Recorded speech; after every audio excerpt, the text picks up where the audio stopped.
This isn't where I parked.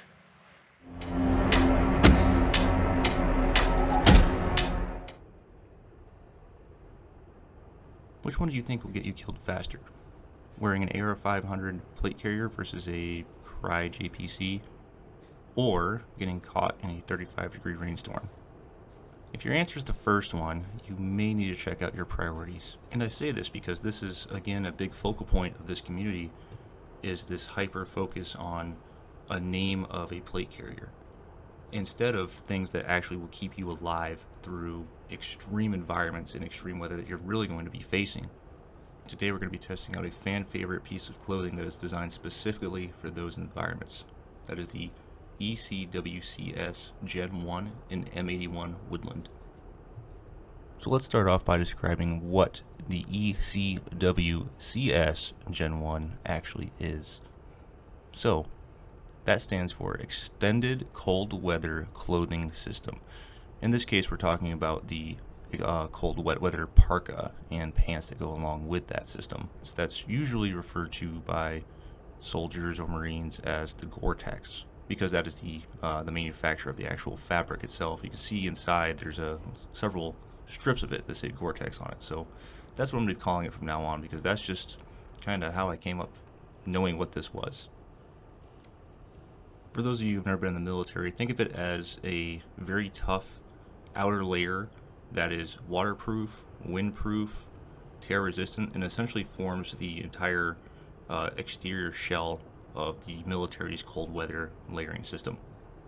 Looking around the market on these Gore-Texes, you're going to find a huge plethora of patterns and generations and types, and you're going to see things like ACU, DCU, BDU, the Air Force ABU, which I actually have another set of, and the current gen is the 3rd gen OCP issued by the Army.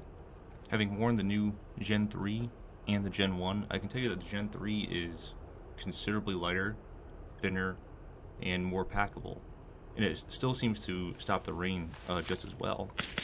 But it doesn't seem to be completely designed to be the hard outer layer as the Gen 1 was.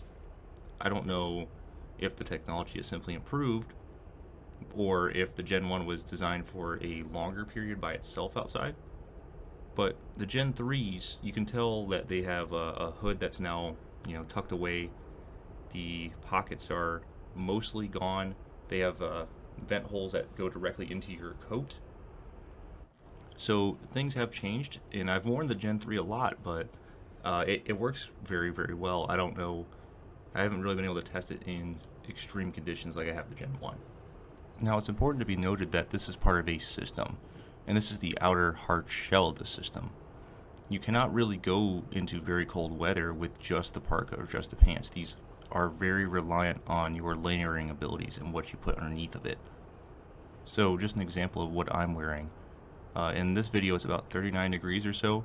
It goes up and down, but I'm wearing a set of polypropylene Reebok, just top and bottom, long sleeve, long pants, and I'm actually sweating to the point where I actually have to open up my arm vents on the Gore-Tex parka to allow me to move better. So it does trap that heat, it does stop that wind, but in that really bitter cold, you're going to have to extend the layers.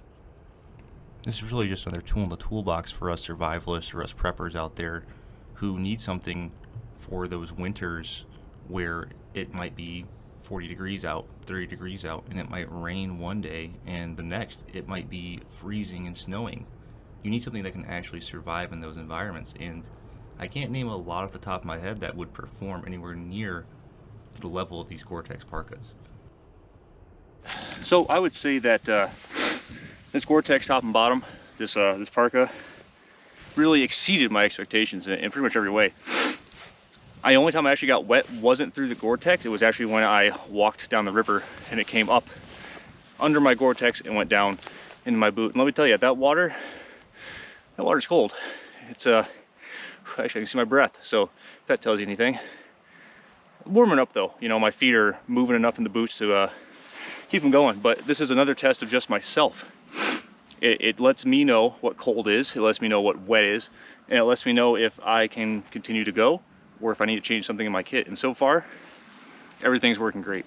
So, hey, for once in a while you win one. So, current total cost, top was, I think $70 or so from eBay, and the bottoms are only like $35. So, roughly 100, 120 bucks for this M81 Woodland BDU set of Gore-Tex. This thing is completely water resistant, and I haven't even done any spray on it yet, like the waterproofing spray.